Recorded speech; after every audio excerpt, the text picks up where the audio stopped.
right? What did Slater make?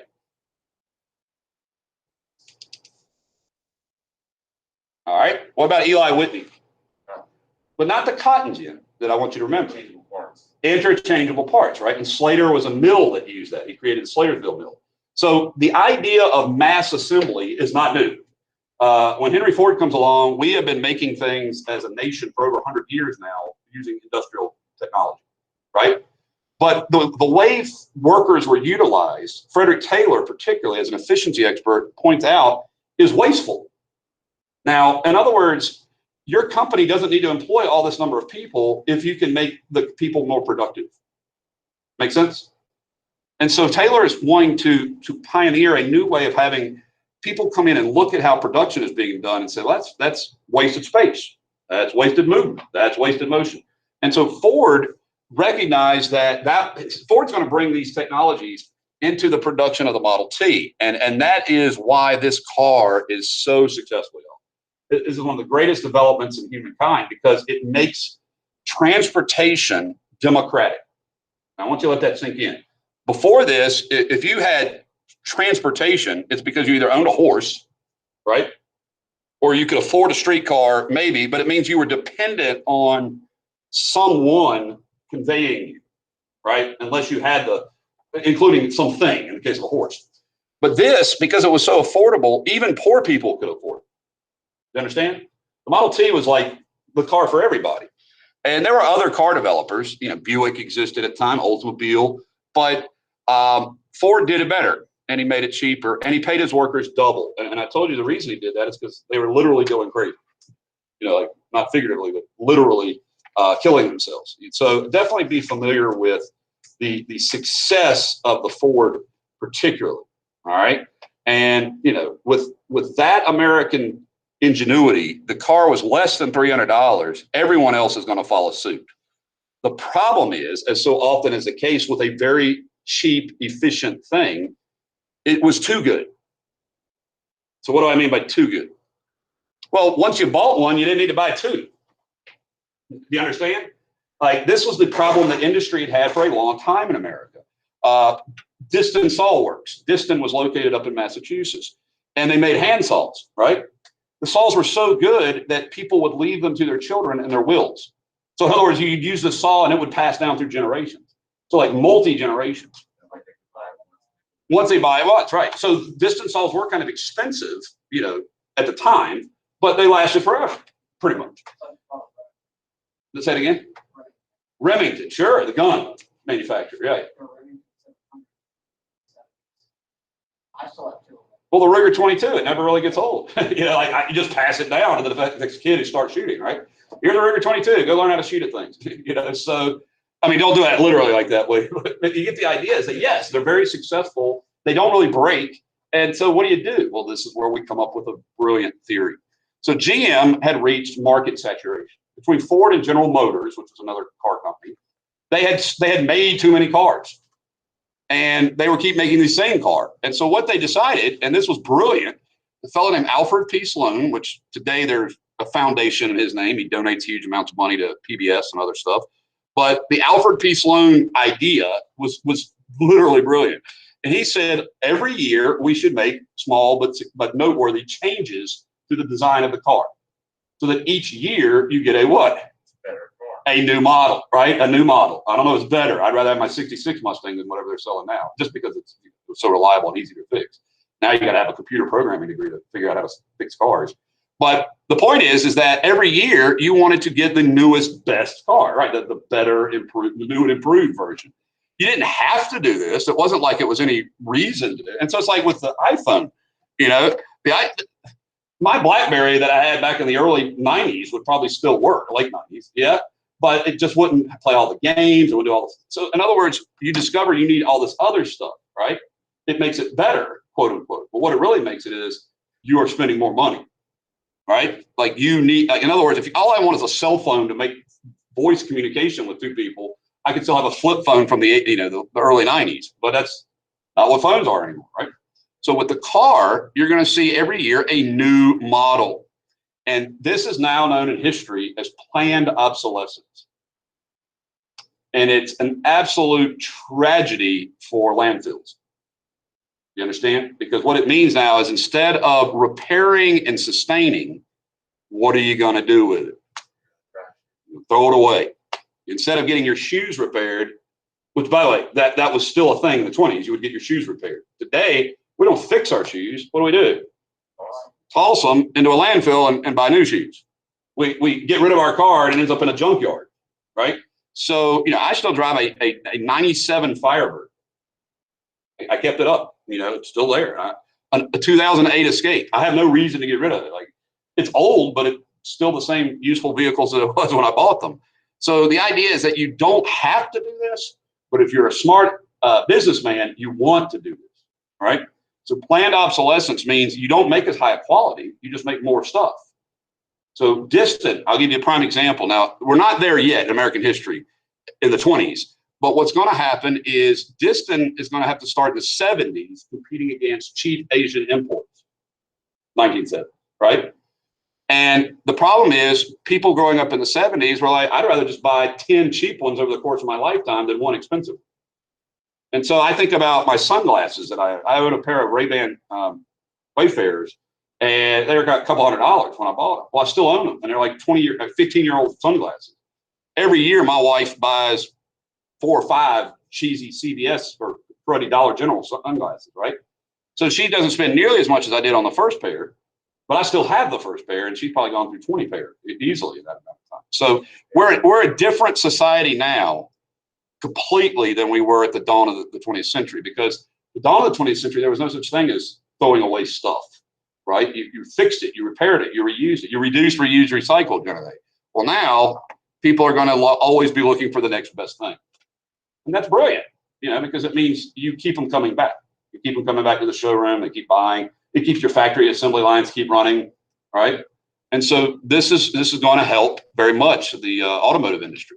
Now, I've already shown you where people were buying vacuum cleaners on credit, but what they overwhelmingly bought also on credit were cars. And so this is the first real time in American history where people are able to put down a fairly small amount of money, right? And then over the course of the next 5 years, 8 years, 2 years, pay it off, And that's awesome. Guys, I would say this is fantastic. The problem is, for most of these people, they have no background or training in this. Why do you think the state of Virginia now has created a personal finance class, not just for your age, right, but also for 8th graders, okay, also for 4th graders? So because people are too much in debt. The credit management is too much off. And this is what happened in the 20s. People who never had credit, because remember, money was scarce. There wasn't money, you didn't have money. But now with very little down, you could buy. And so that's why the 20s are super heated. It's because credit markets are expanded so much that everybody is able to buy stuff on credit. Everybody is borrowing money, buying land on credit, buying whatever on credit. And so this is the first real credit boom in American history. All right. And I'm talking enormous explosion in wealth. All right. Now, Henry Ford did not singularly do this, but you are definitely going to write a fairly lengthy list. Now, I realize that the advent of the gasoline age didn't quite give you much space for 13 different things. So, Yeah, no kidding. Yeah, so you might want to write these over on like the right-hand column in a list form. But what the automobile does is much like steel did initially, or textiles did. It creates a ton of other industries that are connected to it. Rubber will now become a thing. The Goodyear industry will be created during this period to sell tires. Glass for, by the way, the first cars didn't have windshields. They didn't have wheels, like steering wheels. They had rolling wheels, but they had steering wheels. They had like a lever. You kind of like drove a car like you were piloting a boat. They didn't have any kind of brakes, lights at all. So this is going to lead to a whole new growth in road construction. Roads, people are now going to desire paved roads, right? Paving and things like that, putting tar on the road. The service station industry is going to be born. Think about all the service stations you can think of. They didn't exist before. There was basically one general store per community or per town, and that was it. Long before there were quick stops or CVS's, not Sheetses. the petroleum industry is going to, keep in mind, they're going to go from kerosene to gasoline. Right. Very good. Oops. So from kerosene, so Standard Oil isn't going to miss a beat. They're going to be like, okay, great. This is even better. Not to say that kerosene was gone. I mean, kerosene is going to be big in, World War One. There'll still be kerosene in World War Two. But, big transfer there. One major outcome is people stop using trains as much because you're going to have to develop trucks during this period too. All right. Produce will be able to be transported in refrigerator trucks. Okay, so that will be a whole thing, refrigerator trucks. So I remember unloading the trucks at Food Lion, and you had the frozen food truck, which is literally a freezer rolling down the road. I think that's how they're delivering the vaccines too. So, really whole new industries being born here, or the growth for farmers. Although I will say this, farmers don't do that well because they're still overproducing. So life ain't good for farmers yet either. What I think is still enormous, although it's becoming less so today, and there's a whole new sort of cottage industry about this. When I was a kid, you couldn't wait to get a car because that meant you were independent, right? But there's been a trend, and it's not just because of the closing of DMVs, although that's also a trend, where younger people don't seem to be in as big a hurry to get a car. They don't want to get a job. They don't have to drive. They're comfortable in their room. You guys are the first generation to be able to have everything you needed kind of at your fingertips. You can socialize this way. So that it's still important today, but it's not nearly as important as it was in the 50s and 60s when you had a first generation of young people who had money to spend. All right. And I mentioned that this will be a youthful generation, and it's because a lot of this will be like taking your family on vacation, loading up a family car, going to somewhere. It was really, really great for connecting the nation. Now, again, the interstate system hasn't been created yet, but people are now going to be able to go and see their neighbors, or go to church that's not literally in like a walking distance.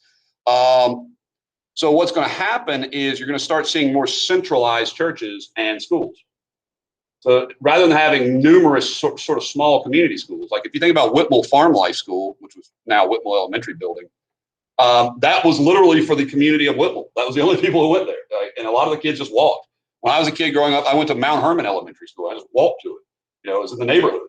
Like a lot of my friends just walk or rode their bikes to school. It's the Courtyard now on 41, if you know that area. But now, you're going to see more and more big sort of regional schools and things like that. The suburb, although I don't want to oversell that, mostly, keep in mind, people don't have money for housing yet, mostly in the 50s. So they will begin, but not on a large scale. The 1950s are when suburbs explode in popularity. Traffic fatalities. There were no driving laws. Yep. No speed limits, no any of that stuff.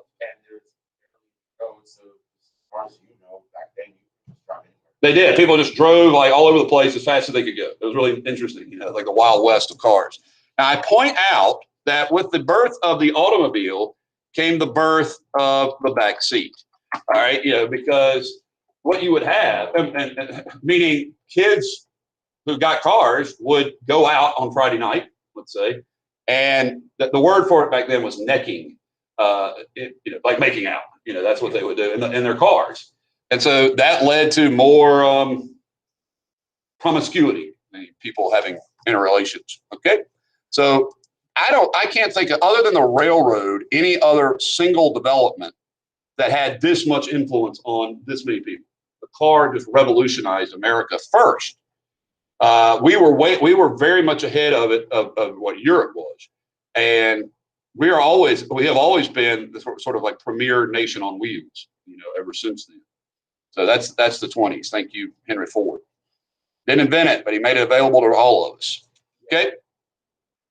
We've already mentioned Lindbergh, I have earlier, but I want you to recognize that it's an extraordinary growth industry. Now, aviation is going to really take off, commercial aviation, after World War II.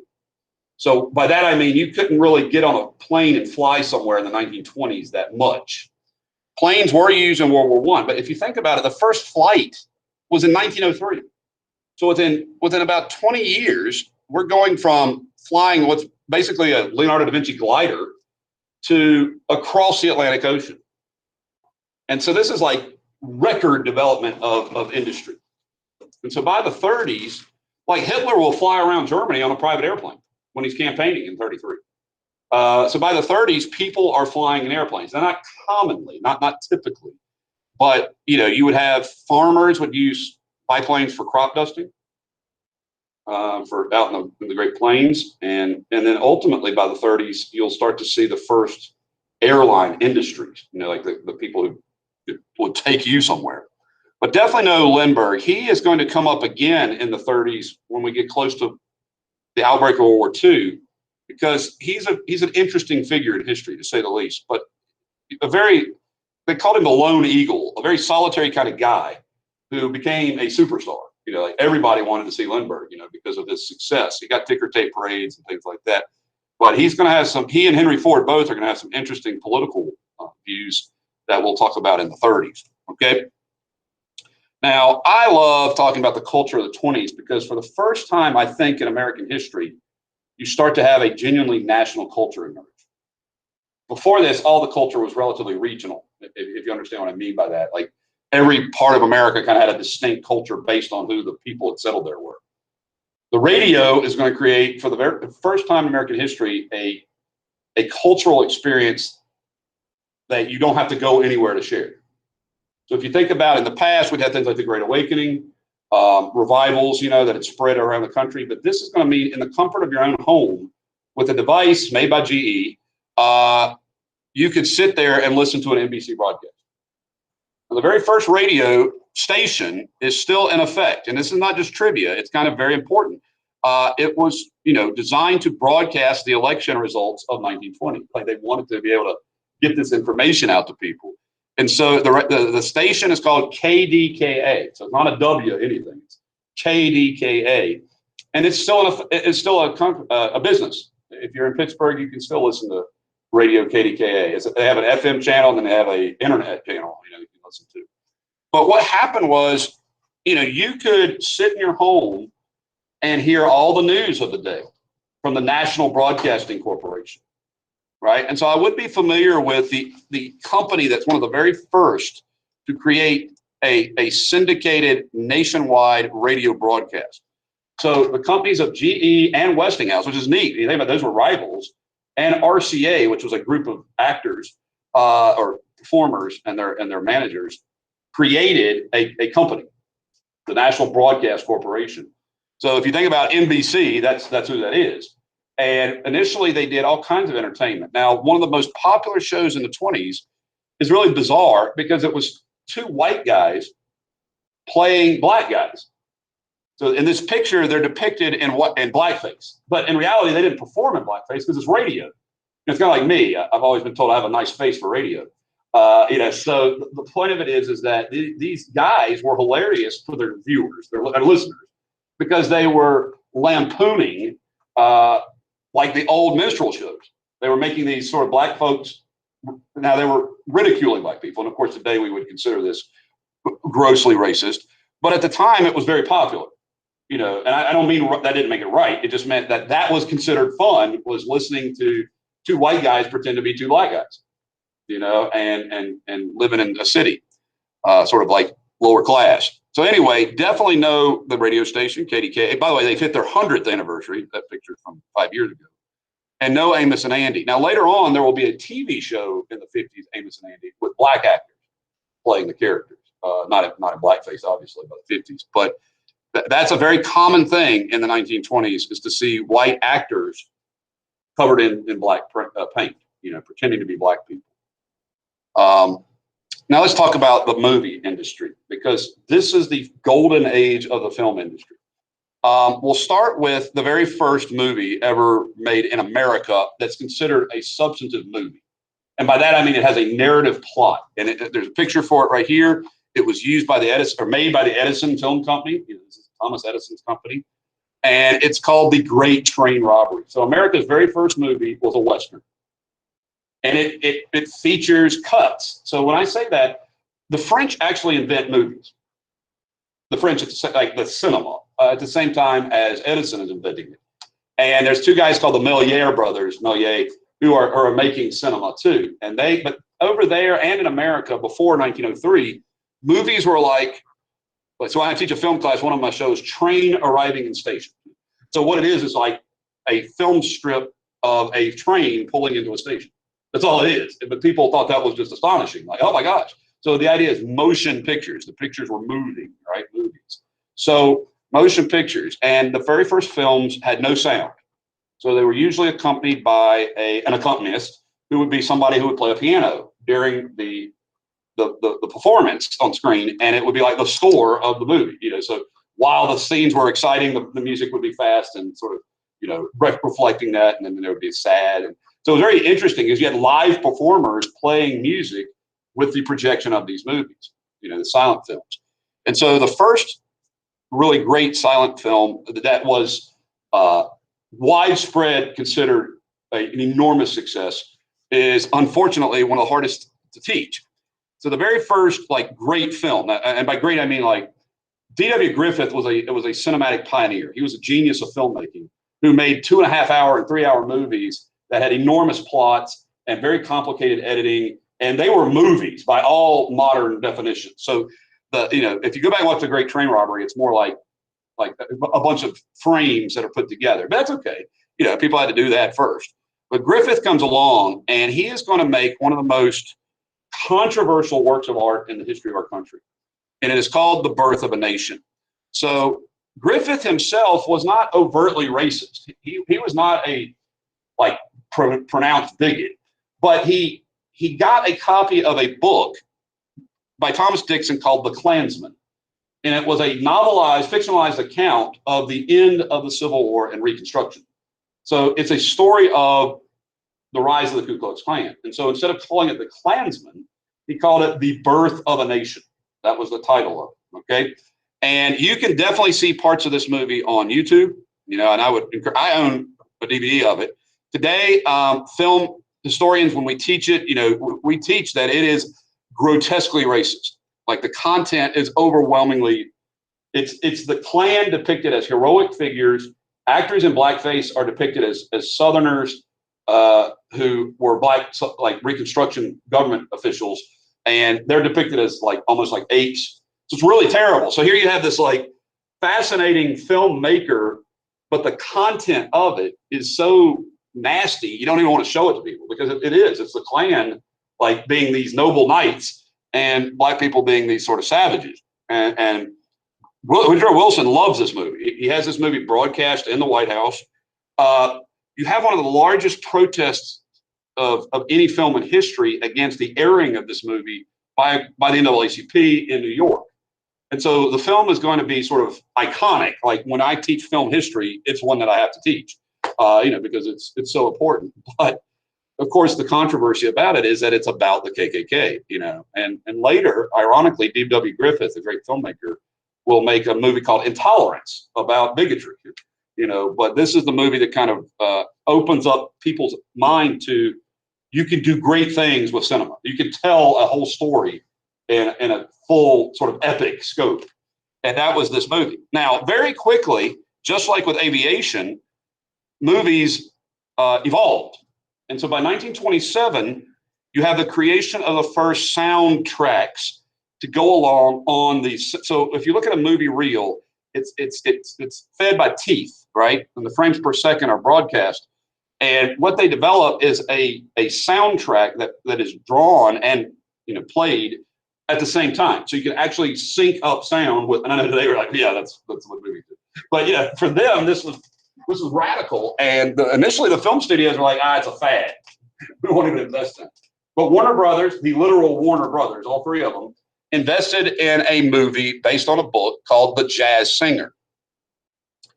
And the main character in The Jazz Singer is Jewish.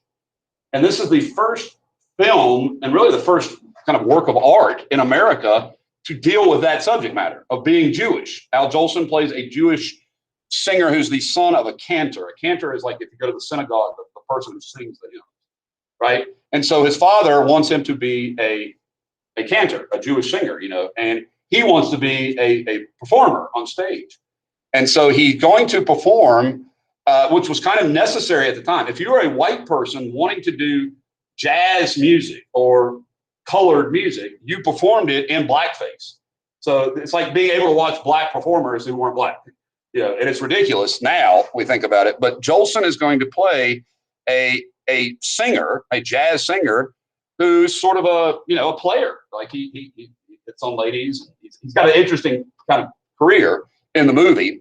But of course, this is another one of those films where you have to talk about the overt racism of blackface performance. But the interesting thing about this movie is that it really is, if you think about it cinematically, here you have a Jewish person covering up his Jewishness by performing in blackface. So he's wearing the mask of one discriminated group to cover up another discriminated group. And so this is a kind of really interesting film. And it's called The Jazz Singer. And the very first line spoken in film is, "Baby, you ain't heard nothing yet." Right? So that's like the first word spoken in a movie. I think it's kind of fascinating. You had their first movie stars. This woman here, this is Mary Pickford. She was the second woman to win an Academy Award. She was an enormously popular figure all across the country. She was like a sex symbol, like a popular, before Marilyn Monroe was Marilyn Monroe. She was American, I should call her sex symbol so much as like, people wanted to be her girlfriend, kind of thing. Like she was America's sweetheart. I didn't mention the great pioneers of the silent film era. And by the way, a lot of the silent film actors are not going to go over into sound films very well. Like they're terrific at being silent. Keep in mind, silent films are exaggerated. They're very physical comedically. So you had Charlie Chaplin and Buster Keaton, who are two of America's like greatest physical comics of all time. The stuff that they did in films, and you watch them without stunt doubles or without like special effects, are extraordinary, right? And so Chaplin and Keaton were comics. So our first films were kind of movies we would recognize in terms of subject matter. But a lot of film actors had really nasal New York voices, and that didn't sound good to an American audience. Now, what does this impact of these two things have, particularly on America? Well, I definitely want you to know that it creates a sort of singular, to a degree, American culture. And so it starts to remove the kind of regional differences. So you kind of have like a singular American dialect start to emerge out of Hollywood. And wherever this sort of culture is spread, more and more people will kind of become assimilated, in a way. So this becomes like a great force in telling everyone around the country what everyone around the country is doing, so to speak. So it's going to reduce the diversity to some degree, but at the same time, create sort of a new modern narrative of what American culture is. But I would be familiar with all of those movies that I've mentioned there, and make sure that you can recall that. All right. So really fascinating industry. And today it's one of our key industries. Now, one of the things about this decade is that it is a sexually liberated decade. And by that, I mean, you started to have people who were championing the idea that sex is not purely for procreation. Now, the problem with that is well, depending on your point of view, the problem is that if most religious groups taught that the only reason for sexual activity was to make children, right? To produce children. And so what that led to was then the belief that preventing from having children was sinful. Because why else would you have the sexual act than to have children? Like, so why would you then prevent that? And so the idea of birth control, which, today I thought was pretty standard until a couple of years ago, you had some politicians trying to make it harder to get, was rare. It was practically non-existent. And so when Margaret Sanger creates Planned Parenthood, the future Planned Parenthood, she's trying to give women, I'll let her tell you, this is her quote. "The problem of birth control has risen from the effort of the feminine spirit to free itself from bondage. The basic freedom of the world is woman's freedom. A free race cannot be born of slave mothers. A woman in chain cannot choose but give a measure of that slavery to her son and daughters. No woman can call herself free who does not own and control her body." That's a key line. You can't be free if you don't have control over your body, right? "No woman can call herself free until she can choose consciously whether she will or will not be a mother." So Sanger is really noted in women's history, but in all history, as the leading pioneer for birth control. But she is also an advocate for, if necessary, having abortion procedures. And this is where this debate about the role of Margaret Sanger gets so heated in today's society. And, you know, it's important that you recognize that for women, they were in many ways chained to their bodies. You know, so, and by that I mean, if a husband demanded sex, he would get it. You know, it wasn't a negotiation. It wasn't like, and so that meant women were routinely getting pregnant and they didn't want to. Yeah. You know, and so by advocating for birth control, that means that women could avoid getting pregnant. And if they did get pregnant and was unwanted, then they should, she believed, have access to abortion rights, which of course was not available at all by like health professionals. So,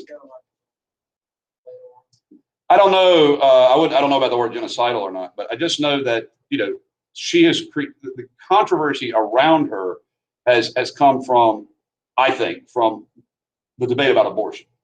And what happened is that debate shifted from her time, which was the definition of what is free, a freedom to have your own body. So what I usually tell students who ask me about it is, well, first of all, I don't have a dog in the hunt. Like I really am reluctant to engage in the abortion debate. But I do know this, regardless of what my beliefs are, it's a fact in America that we have the freedom of privacy. That was not a freedom in 1920s. Yes. You understand? So the debate about abortion in the 1920s was not rooted in the debate about it today. In the 20s, it was completely a debate about morality and you know, killing people and killing babies. Today, the debate is about, do women have the right to the privacy of their own body and their own medical choices? And that's a different argument, you know, I think. And so I know for a fact that that is a freedom. So whether or not I know or not about what is abortion is moral or not, that's not the argument under the law. Now, you can have that argument until you're blue in the face about beliefs, but as far as the law is concerned today, that is not the deal. You know, the deal is that we have the right to privacy. So in her day, she was definitely criticized, as you can imagine, and she's still criticized by some today, particularly because of Planned Parenthood. So it's very fascinating to hear the debate around the topic at the time of women being compared to slaves. You know, and keep in mind, she was a advocate for this before women's suffrage, you know, and so this is going to lead to the popularity of it growing once 8 million women can vote. But it's still not going to happen easily. The availability of birth control is not going to be a reality until the mid 1960s. Okay. Another progressive feminist of the era was Alice Paul, or militant feminist, if you want to use that language. And I would definitely remind you about Alice Paul, because Alice Paul was a different type of feminist than Carrie Catt. I think Carrie Catt had been very effective. Like Carrie Catt was probably the leading reason. But Alice Paul wanted to literally expunge the idea of differences in terms of the law between men and women. So not only did she want the very famous, and she's not in your book, but I threw her in here because she's important. And she's probably the central figure about the ratification of the 19th Amendment. She created a National Women's Party. And for her, women had to be treated by the same rules as men.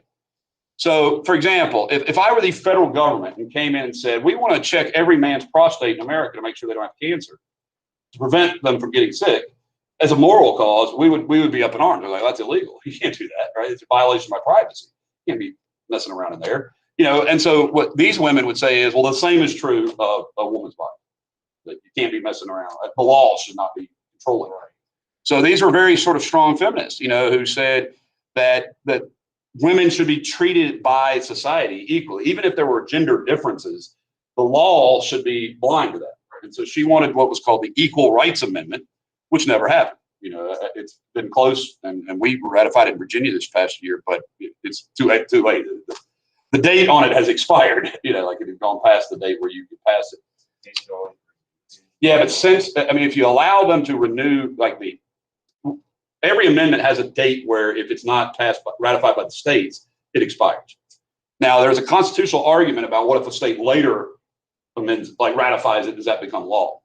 The problem is something like 6 or 8 states now, I think, have unratified the Equal Rights Amendment. So in other words, in later years, their legislatures have removed their vote for it. So if you allow Virginia's, do you disallow the 6 that have since voted to take it away? So I'm not going to get into the Equal Rights Amendment today. That's a 1970s topic. But, you know, it's still very real in America. So, I want you to understand that the 20s were a very different period for women. The interesting thing about it for me is that first of all, women are going to still be in the workforce. So, during the war, lots of women went into war industries. But most of those women, once the war ended, went home. So like they didn't stay in the factories afterwards. But what was beginning to rise is a women's professional middle class. So you would have like colleges where women would go and they would become social workers, they become teachers, they become librarians, they would become over nursing staff and things like that. So women were having real gains, and particularly in education. But they did not want to lose the sort of importance they've had in the workforce during the teens, excuse me. But what's most fascinating to me is a group that emerges who are sort of iconic now. When we think about the 20s women, this is what we think of. But in many ways, this group is about as rare as the 60s hippie. They're not nearly as widespread as people think, and they're called the flappers. So who are flappers? Well, they were 20s young women, 1920s women who were in usually their 20s. And they were very much against the tradition that their mothers had practiced. Usually middle class, their mothers were Gibson girls, right? But their mothers had still sort of embraced the role of the gender roles of the different spheres, right? Well, these were women who would wear, they were called cloches, hats that fit like right over their head, or they would bob their hair really short. The way they would wear the makeup was very stark, like a scratch like lipstick across their lips. And they would usually, like if they would tape their breasts flat, so they would try to look as non-male or female as possible. So long before there was a debate about gender orientation and stuff like that, there was these ladies who wanted to be one of the guys, who wanted to hang out with the guys. The guys got to have all the fun. They got to drink, they got to smoke. I'm not saying it's good. I'm saying that's what they said guys could do. And so these would be women who would go out and they would party.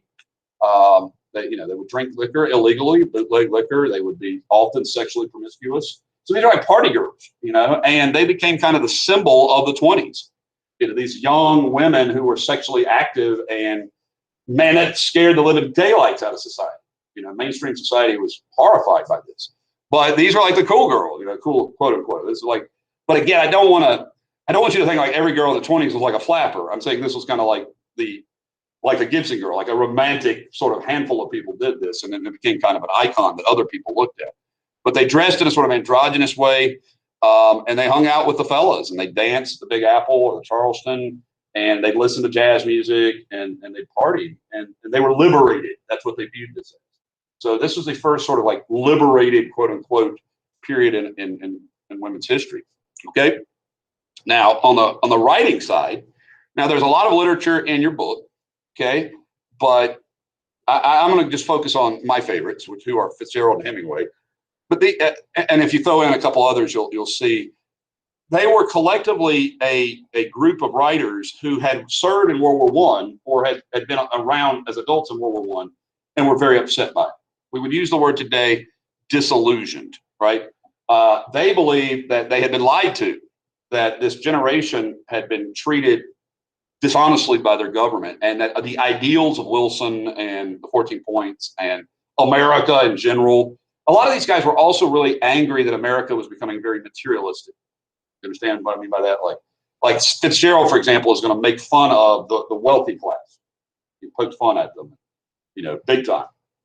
But these guys are often depressed, usually heavy drinkers. Hemingway's going to kill himself with his daddy's gun, kind of thing. So they live very active lives, but they were usually expatriates. That means they live somewhere else. So like Hemingway's going to live in Spain, and he's going to live in France, and he's going to live in Cuba. And so he's going to travel, but he doesn't want to live in America that much. And so he and his friends are called by Gertrude Stein, who was another writer. She says here, and it's a quote, "All of you young people who served in the war, you are a lost generation. You have no respect for anything. You drink yourself to death." And so if you read their characters are usually unhappy. They're often drunk. A lot of times they're just trying to keep themselves busy, And so this is sort of like an interesting moment. And of course, their writing is very naturalistic and very powerful. Hemingway is going to be both of them are great figures in the history of the literature. So unfortunately, a lot of them end up killing themselves. Like this is a very depressed period. And I often compare these guys to the grunge musician of the 90s. guys like Kurt Cobain and Eddie Vedder, who obviously not on the same scale as Hemingway, but what happened in the 80s was very materialistic, very similar to this, and they protested against it. They became what's called grunge, which is like, we're going to play really different music than hair bands and pop bands, you know, and we're going to be, our music's going to be angry and frustrated, and like we are. And so these guys were really brilliant writers who were frustrated and sad, and their work often depicted that. So they're not that jazzy. They're a little more depressive. On the flip side, you had some of the most ebullient, like enthusiastic music ever created. So European snobby types consider this the only true American art form, because everything else is sort of a product of Europe. But this was one truly American. And that's jazz music. So jazz is really fascinating because it starts in the Caribbean, in New Orleans. It comes up from African slaves, Creole music in the Caribbean, like Jamaica and places like that, and it merges with like instruments that are more traditional in America. So think like jazz instruments, things like drums, of course, was already there, but things like the horn and the saxophone and the clarinet. And so what you have down in what's called Dixieland, you know, is this new kind of music that moves up the Mississippi River with the Great Migration. So out of the Deep South comes music that is overwhelmingly African American. It has a very specific style of rhythm that's different than other types of music. It's routinely improvisational, meaning like on the spot, they make it up, you know, and it then spreads to Chicago, right, which is very famous for its jazz music, and then to New York. And so this music starts to appear in places like Harlem in New York, where blacks have moved, or in South Chicago. And white people hear this music and they're enthusiastic. They're like, this is really great. You know, I want to go check it out. And so you have two of the biggest men celebrities really of the period are Louis Armstrong and Duke Ellington and his orchestra. But you have others here. Here's King Creole, or King Oliver and his Creole music. Here's the Jazz Kings. So these guys were, oh, and by the way, I should point this out. Both in the 20s and in the 50s, African-American musicians, so both Motown and in the 20s, jazz, will wear like really nice suits. One of the reasons for doing this is to try to give respectability to black performers. Like they're dressed like in the best suits you can imagine, so that white audiences won't look at them and go, "Oh, that's black people," right? You know, so this is kind of fascinating to think about. Why are they all wearing suits? And then, of course, the queen of the empress of the blues is Bessie Smith.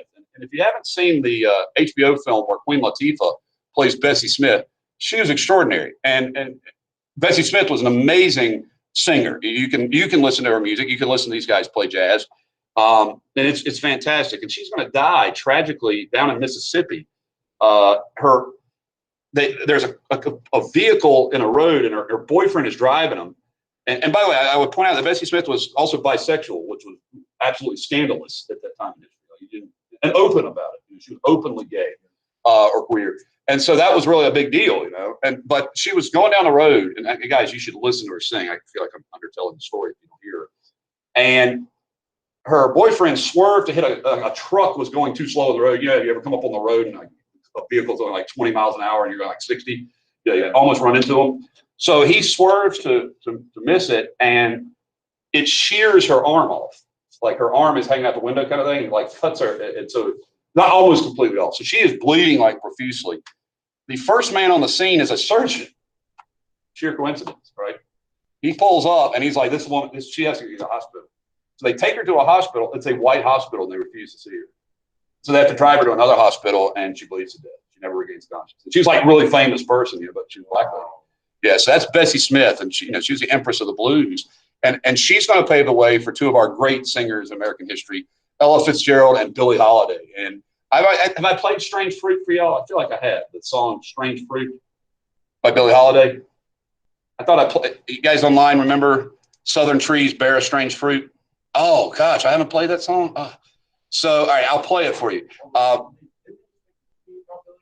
Yeah. I forget the name of it, but USV. Yeah, okay. But these two ladies are going to go on and sell tons of records. They're going to perform with white and black performers.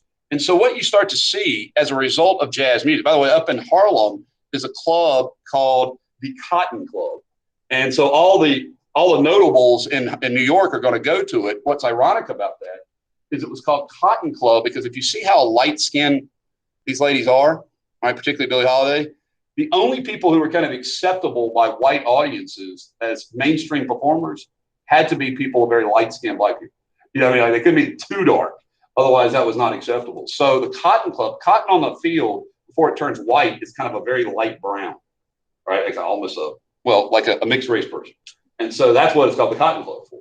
And they wouldn't let anybody serve or work in it. Only white people could go to the Cotton Club, but black people performed and worked in it, right? And so this is a period where, I don't want to call it being co-opted. There's a whole thing about cultural, theft and cultural, what's the word, where one culture is stolen. I respect that, particularly if it's discriminatory. But in America, cultures come together. There's no singular person's culture versus other person's culture necessarily. So this is a period where jazz is going to be adopted by white people. And they're going to take it to the next level, so to speak, because white audiences are much more comfortable at the time listening to white performers. So same thing's going to happen in rock and roll. Like long before Elvis, there was Little Richard, Chuck Berry, but they were too hip for the mainstream audience. So what typically happens, and it's not uniquely, but a lot of times will happen with popular culture, interestingly enough, is people want to listen to music, and it doesn't really matter who the singer is. So these two are going to be terrific. I would definitely know Strange Fruit, though. Gosh, I'm surprised I hadn't played it for y'all. Now, up in Harlem, I've been mentioning Harlem. Harlem is going to have a real sort of extraordinary explosion in culture and creativity, and it's known in history as the Harlem Renaissance. All right, and now keep in mind, Harlem historically was not a black community per se. It was just up the Harlem River is at the top of New York Island. Okay, but so many African Americans had migrated to New York for work that's the part of New York where they had settled because that was like really the only place where you could afford at the time. So in Harlem is a whole explosion of new culture that's not only music, although jazz very much is in Harlem, but it's in poetry and in visual art. So like I've got a Jacob Lawrence print right here. This is Jacob Lawrence. It's a self-portrait. So I haven't mentioned any African-American painters before, right? Well, this guy is a tremendous painter. And he's painting in Harlem. This is a picture of children writing on a blackboard during the Great Migration. It's called The Great Migration, the series he does. And so I definitely would like you to know Jacob Lawrence, the painter. But by far the person who I most want you to know for the Harlem Renaissance is Langston Hughes. Now, all of these people are poets, and they're wonderful poets, okay, all of them. But one of the things that you're going to start seeing during this period, and I like this about this period, is that these are not victims. And one of the part of Black history up to that point had been sort of victimization. And they're going to write and sing about victimization, but they're not victims. You understand? These are people who are defining their own future, so to speak. And they're very strong writers. And I love reading Langston Hughes. So I have two of his poems here that are my favorite, two of my favorites of his. One is called Harlem, and the other one's called The Negro Speaks of Rivers. And in Harlem, you're going to see a term, a phrase used that is going to come up again in plays later by Lorraine Hansberry. So Langston Hughes writes, what happens to a dream deferred? What happens to a dream that's put off again and again? You think about Martin Luther King, what's his most famous speech? Right, so Black people keep talking about the dream, right? And when people say, hey, how you doing? I'm like, I'm living the dream, right? I'm living the dream. That's the American dream. Okay, I enjoy it. I love the American dream, right? What happens to a dream deferred? So what happens when a whole race of people don't get the American dream? Does it dry up like a raisin in the sun? And so another play later in history is going to be called Raisin in the Sun, and based on his poem. Does it fester? Does it sit there and get pussy like a sore and then run? Does it stink like rotten meat? This is a dream that doesn't come to fruition, right? Or crushed and sugar over like a syrupy sweet. Maybe it just sags like a heavy load. Or does it explode? So what he's gathering here is a whole nation of people are not getting, African Americans are not getting the promise of America. It's not happening for them. And what happens when that continues for so long? Does it explode? Do people explode in violence and riots? Do they just give up? They sag under a heavy load? And so it's a really beautiful poem. And then he writes another poem, which is also very patriotic and beautiful, I think, and that is The Negro Speaks of Rivers. I've known rivers ancient as the world and older than the flow of human blood and human veins. My soul has grown deep like the rivers. I bathed in the Euphrates when dawns were young. I built my hut near the Congo and it lulled me to sleep. I looked upon the Nile and raised the pyramids above it. I heard the singing of the Mississippi when Abe Lincoln went down to New Orleans, and I've seen its muddy bosom turn all golden in the sunset. I've known rivers, ancient dusky rivers. My soul has grown deep like the rivers. When you read that, you recognize that here's a person very much in touch with his own humanity, very much in touch with the past of the people that are like him, and very proud, you know. And so to me, this is the beginning of what is called negritude. Negritude is what we call today black pride, which means there's, you know, nothing to be ashamed of in America about being a black person. And that was not really normal. You know, at the time in American history, you know, black people were supposed to be secondary people, like lower people. And that's, you know, I really think this is powerful artists. Now, some people took it a bit further. Now, Marcus Garvey is a very controversial figure, kind of like Margaret Sanger in a sense. He's kind of a love him or hate him kind of dude. But the thing about Garvey is he's not actually an American. So I point this out first of all. He's Jamaican. And he kind of bounced around, and then he lands in Harlem. And in Harlem, he's part of the movement to promote being proud of being black. Today, we would actually call this black power, right? So his idea of being a black person in America was black separatism, meaning black people should not be even trying to be around white people. Like, just keep them away from us and we'll stay away from them. Like some sort of division. And he even advocated through the UNIA, he purchased a ship. And he named it the Black Star Lines, which is a kind of play on what the Titanic was, White Star Lines. So it was a Black Star. And the government comes after him. They say that he's ripping off his investors in the Black Star Line. And he'll be deported and charged, you know, with fraud. And so he does not stay in America. But the idea, and keep in mind, this guy was terribly anti-Semitic, meaning he was one of these black leaders who hated Jewish people, you know, and he also hated everybody. He basically disliked white people too. But he would actually work with the KKK during that decade to find a way to get black people in separate places than white people. So he was like a firm believer in black. I'm not going to say black superiority, but it's close to you're going to get to that. All right. So black separatism, certainly. And his ideas are going to have an enormous influence, particularly on the Nation of Islam, who are guys like Malcolm X. When we get to Malcolm X, when Malcolm X starts, he is absolutely not in favor of working with white people. Calls him the white devil, white people. And so he's a separatist. And Marcus Garvey has a long-term influence on that and black power. So lots of different culture being thrown at you here all at the same time. And talking about a swerve or curveball, let's talk about architecture. So I've always thought it was weird that our book devotes tons of space to like Calvin Coolidge, who nobody cared about, and no virtual space at all to Frank Lloyd Wright, who's had enormous influence in American history. This is the guy that invented the carport. All right, this is the guy who invented 3 different architectural styles, all of which are by Americans. Now, by far my favorite piece, which is his most famous, is, and by the way, Frank Lloyd Wright came out of the Chicago School of Architecture. Remember those architects who built high rises back in the end of the century, back in the 1880s, after the fire. So he's like the next generation of architects. He's a student of that. But he wants to create distinctively American architecture. And my favorite is called organic. And he actually did, and so this is his most famous piece. It's called Falling Water. Next time you're on the internet, just type in Falling Water. You can actually tour it, but it's way out in Western Pennsylvania. It's like in the middle of nowhere.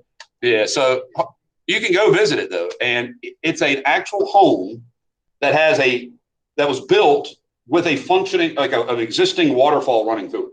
So they built the house around the waterfall. And so if you're down at the base, like the ground floor down here, you can actually stand and a waterfall is coming through the house. It's really amazing. And it's fully functional. Like it's not like terribly humid or super loud. And so he built the house into the waterfall. So it's part of the scenery. It's like organic, like part of nature. Right. You want it to look like part of nature. And so organic has been very influential in American history.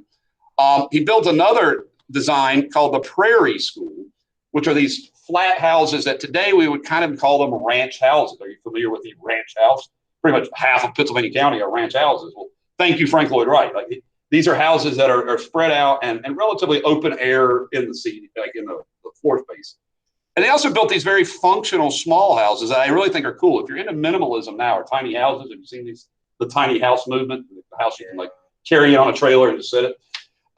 He wanted to create a distinctive American house, like a house that could be functional and utilitarian for lots of Americans.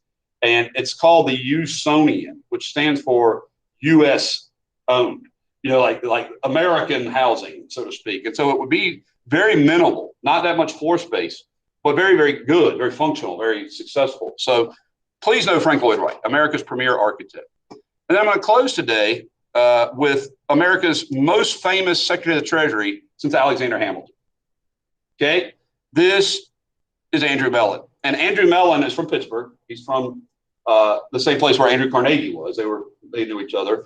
In fact, there's a school today in Pittsburgh named after both those two men, Carnegie Mellon University. And Andrew Mellon is the absolute titan of conservative economics. So when he comes in under Harding and stays under Coolidge, he believes in what we call today supply side economics. So he believed that if you cut taxes on the wealthy, that would spur their investment, which would create business opportunities and jobs, right? But you had to do it by cutting their taxes. So what this does then, and this is today absolutely conservative orthodoxy, is he cuts all these taxes. So you can see all these taxes that had shot up during the war, right? And he cuts them all, and the government sees actual revenues grow. So this is where you get the theory that if you cut taxes, the revenues will go up, all right? And of course, the reason they go up is because everybody's making a ton of money. It's the 20s.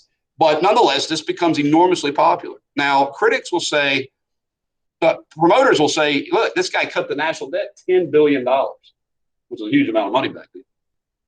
But he doesn't cut it by reducing taxes and spending. He just reduces spending, which means like he cuts taxes, but he doesn't replace that with, keeping taxes the same. So what happens is there's still a big debt afterward. So if he hadn't cut taxes quite as much and kept soaking up some of that money, guess what would have happened?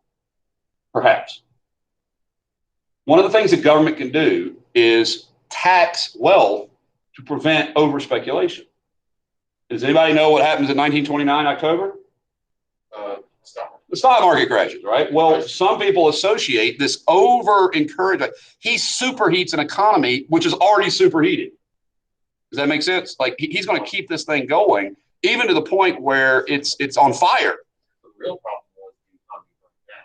It did. I mean, it self-consumed. It consumed itself. Like it was so big, like I said, burned out, and it's going to take a whole house with it. So the problem is that yes, he cuts the national debt. It's awesome, but he doesn't eliminate the national debt, and he could have during that period. And more importantly, it fuels rampant over speculation. Because now, if you're an investor, what are you going to do with all this extra money? You're going to pour it in the stock market. All right. And so this is where you're going to see an explosion in the stock market. Okay. So I'm going to stop recording there because my bell has rung.